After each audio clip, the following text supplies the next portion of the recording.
Hi everyone, Sandy here. Welcome to my channel.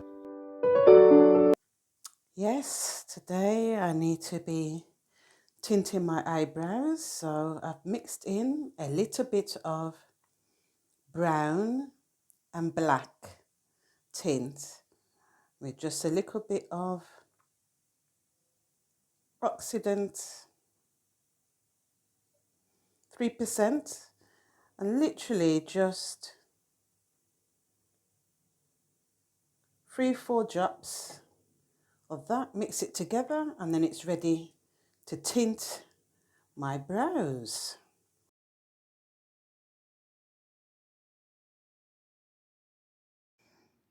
Yeah, so as my eyebrows need shaping, there's a lot of growth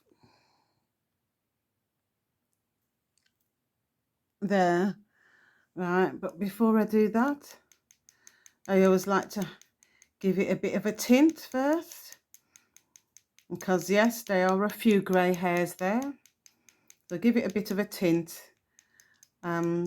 Anytime you need to tint your eyebrows, whether it's for grey hairs or just to make the eyebrows hairs darker, and if you do need to shape them, pluck them, wax them, thread them, whichever way you shape your eyebrows and get rid of the hairs, you must always tint first, okay?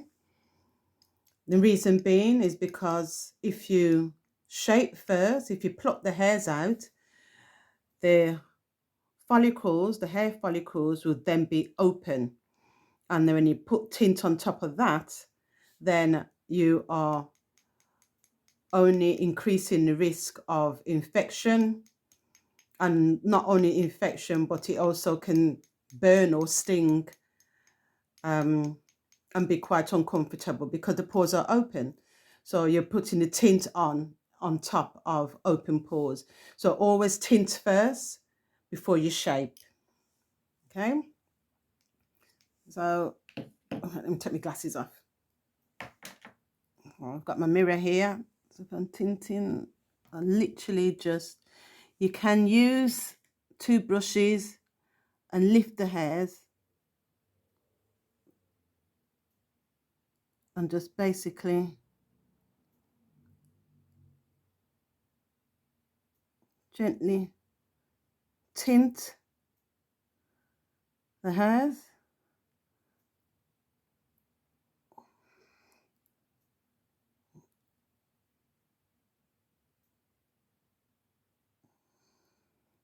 I like to paste mine on really, really thick.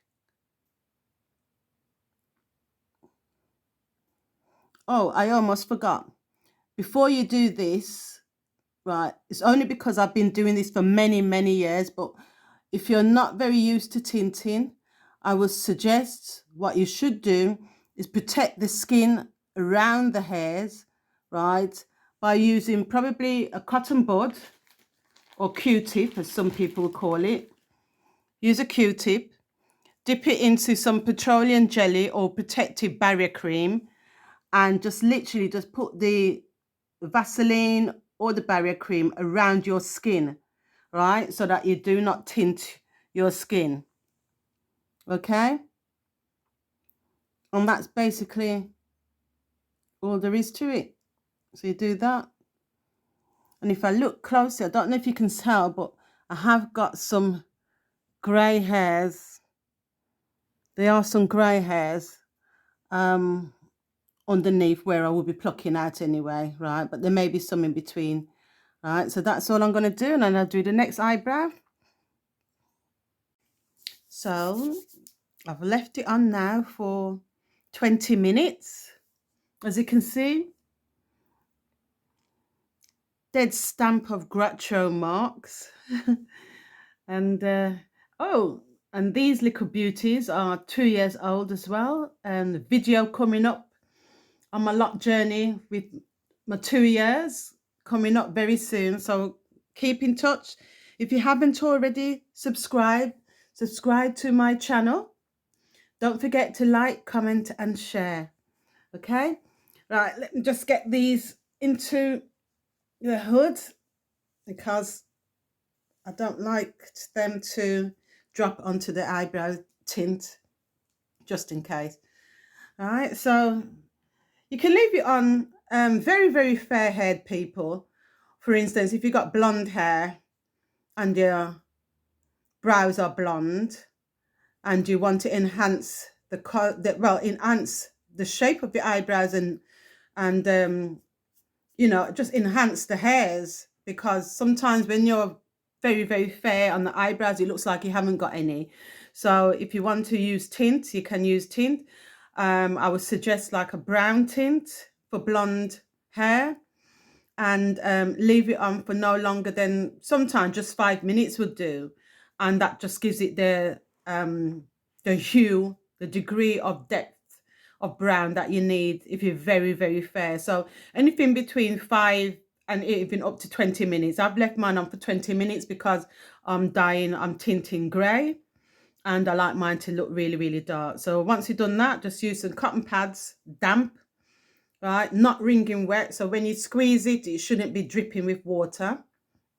And you literally just need to wipe off the tint.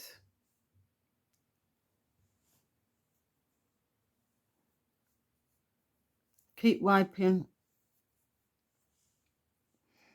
And you keep doing that until the cotton pad is clean, looks clean after you've wiped. All right, so keep doing that.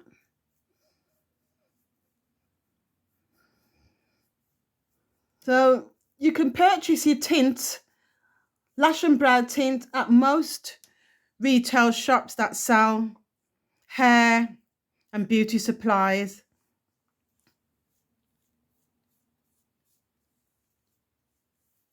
And it's not that expensive. I can't really remember how much, but it's nothing more than in pounds sterling, it's roughly around about £2.99 for one tint. I use brown and black, so I bought two. It's around £2.99, £3, £4 or so for a tube of tint, which lasts you ages. It will last you a long time, because all you need is literally a pea size of tint. That's all. Right, so you can see my cotton pad is getting just a tiny little bit on there, just a tiny little bit. So just rub it. Right. You may, if you're very sensitive, you might get a bit red if you're rubbing it hard. So, you don't need to rub it hard, but I'm so used to it. So, it should be quite literally all off now. Right. So the pad is clean, and then just go through it again with a dry cotton bud just to test, because we do not want any tint left onto the skin, because it will continue developing, and it could give you a rash. So you need to make sure then doing it right. If you go to the salon, usually if you want a lash and a brow tint, they usually tint the lashes first while your eyes are closed, and then do the brows, and then they take the brows off first and then the lashes last, because usually you can leave the lashes on for a lot longer, because most people want their lashes to be extremely dark, extremely black. So you do that again. So the cotton bud until there's nothing on there, right? There's nothing on there, so I'm safe to say I have got all the tint off.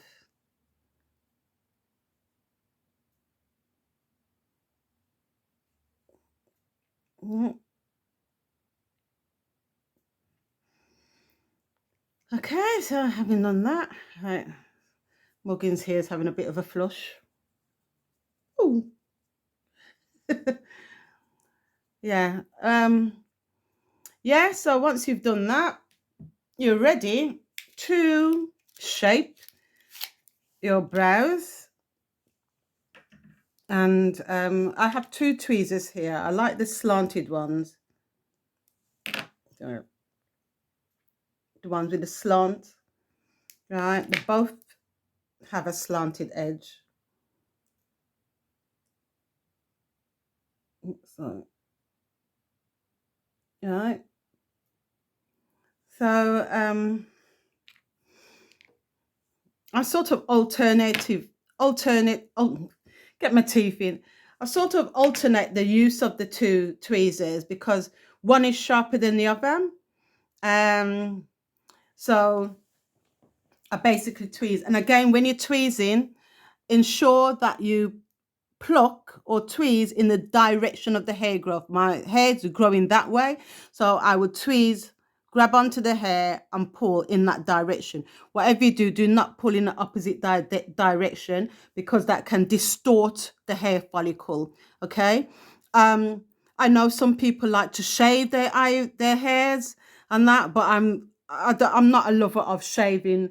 Only of course if you find plucking the hairs from the root, waxing or threading, if you find that extremely uncomfortable, then I could understand if somebody needs to shave. But the shaving, basically all that does is just cut the hair that is showing on the surface of the skin. Whereas plucking, waxing, tweezing, anything that's taking the hair from the root, because it's taking it from the root, it takes a longer time for it to grow back. So obviously I prefer not to be shaving every day or every other day. And it gives it a much better cleaner finish because sometimes as well, when you shave, you can still see the black spots of the hair in the follicle. So it's not giving it a much cleaner finish. Okay. Right. So I'm going to get on with that. I need to just turn my mirror around to the magnifying side because I haven't got my glasses on. And basically, I can see a very, very grey one here. I don't know if you can see it in the camera, but there's a grey one right there. So you literally just, and what you should be doing is stretching the skin. But again, I am so used to this that it doesn't hurt me not one little bit. Right, so I'm going to continue plucking here and I'll show you the results in a moment. Right, okay, so I've finished one eyebrow and that one's left to go. Because it's an eyebrow tidy rather than a reshape, you might not notice much difference, but hopefully you can. It's a little bit of erythema there, which is redness. If I just show you closely.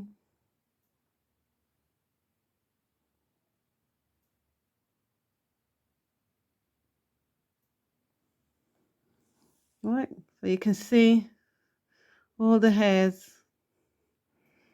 in that eyebrow. And you can see where I plucked.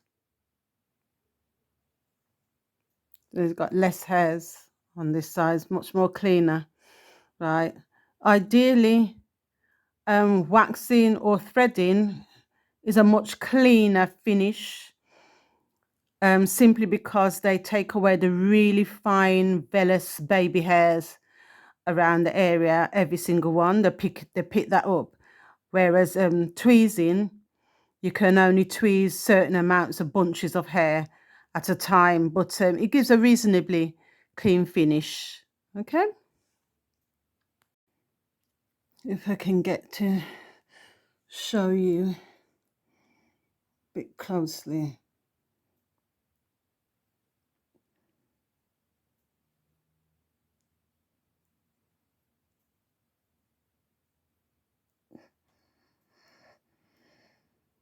So it's stretching the skin and plucking at the same time.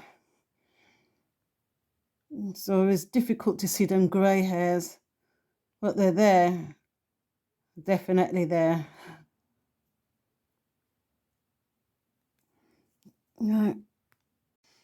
Right, so I've finished.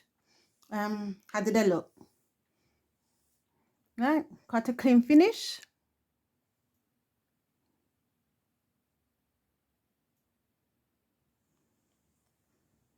Right, so now I can moisturize my hands, because I always tweeze when my hands are dry, because I find that if I moisturize my hands before, the tweezers tend to feel, I can't get a good grip on the tweezers and it's a bit slippery. And I also can moisturize. Before moisturize, I would recommend that you use a Rich Doctor gel or aloe vera gel or something, antiseptic cream over the freshly plucked area. But like I said before, because I've been doing this for so many years, I sometimes skip that process because I don't get any irritation or anything like that. So now I can moisturize over my very dry skin, because again, I don't moisturize my skin before tweezing, because the same reason I find that the hairs just slip out the tweezers, and it's just too slippery. You can't get a grip. So I can moisturize my face now, right? You must have been, I don't know if anyone noticed, but you must have been wondering, oh, skin looks a bit dry, doesn't it? Well, now you know, because it wasn't moisturized. And then put a little bit of skin boosting renewal cream, which is on my hand here. That's the skin boosting renewal cream. It's actually a what is it? Elizabeth Arden skin renewal boosting cream. I could put it on my wrinkles. There you go. Right. And again, it's recommended that you don't really, after plucking, after tinting and shaping, especially shaping, you don't really put on makeup straight away. I'll put some on the side of my eyes. You don't put on makeup straight away, for the simple reason that you've just pulled the hairs out the roots. The pores are open, so it's more susceptible about to get any bacteria, germs into the open pores. So leave it for at least a day. And I know I'm not going anywhere today, so I don't need the makeup. Not that I wear makeup every day anyway. So actually, I might just, I'll keep that a bit dry actually. A bit on my nose. All right. Reason why I'm going to keep that a bit dry. In fact, let me just moisturize my hands a bit more. I'm going to do a little bit of threading actually. Just tuck that in. Do a bit of threading on my moustache. Do I need it? Let's have a look. Let's get a clean cotton pad.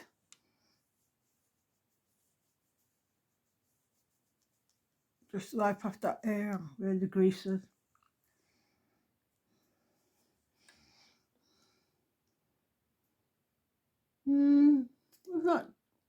Not too bad, but just so that I can show you. Threading.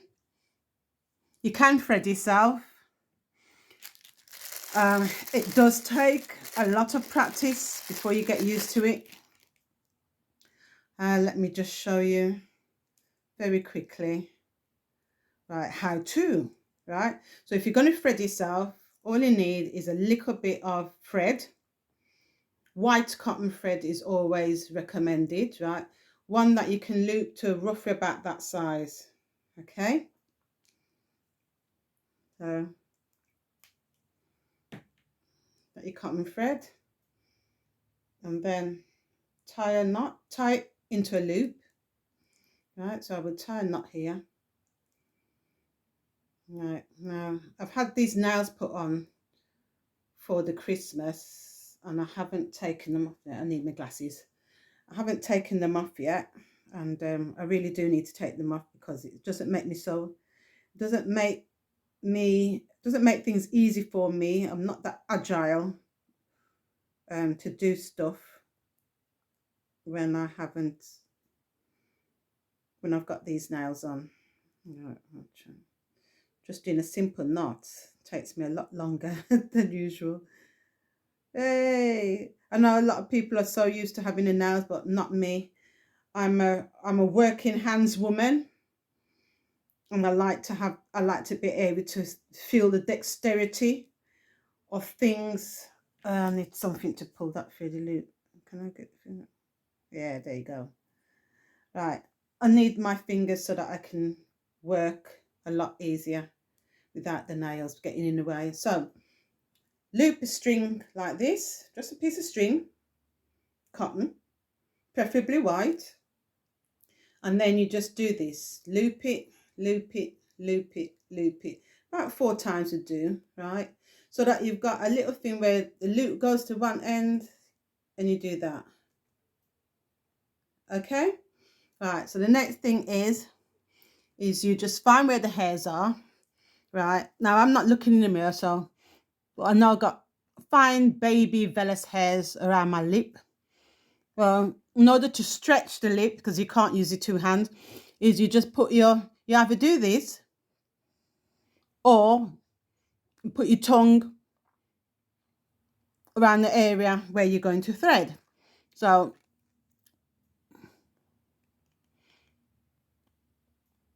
and you literally just do this.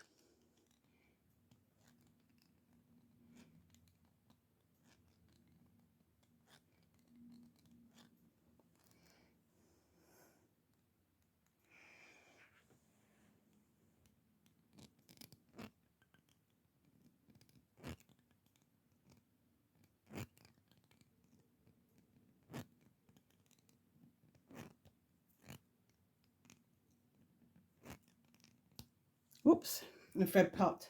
That was just basically it. So what I'm going to do, I'm going to thread here and I get back to you with the results, right? You may see that like I had a bit of redness around my eyebrows, which is going down now, right? You can't hardly see there's any red.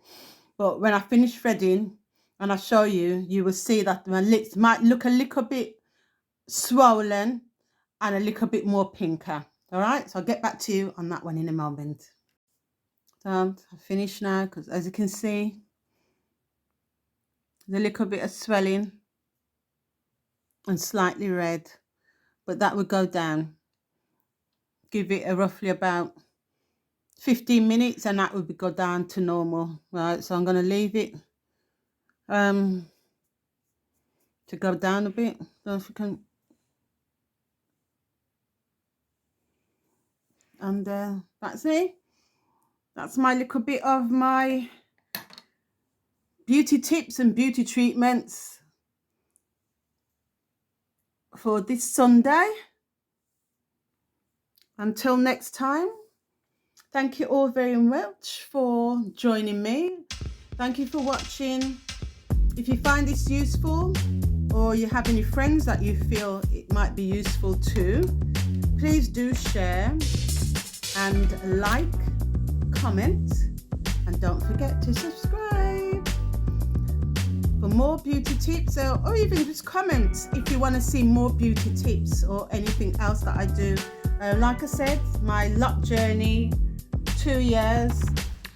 The video will be coming up soon for my 2 years of showing you what I did with my hair and probably a new style as well. Right, so thank you very much for joining me. Just right up there with the cool cotton pad because I need it. Thank you very much for joining me, and as always, it's always a love from the heart. Peace and blessings. Ashe, ashe. Bye for now.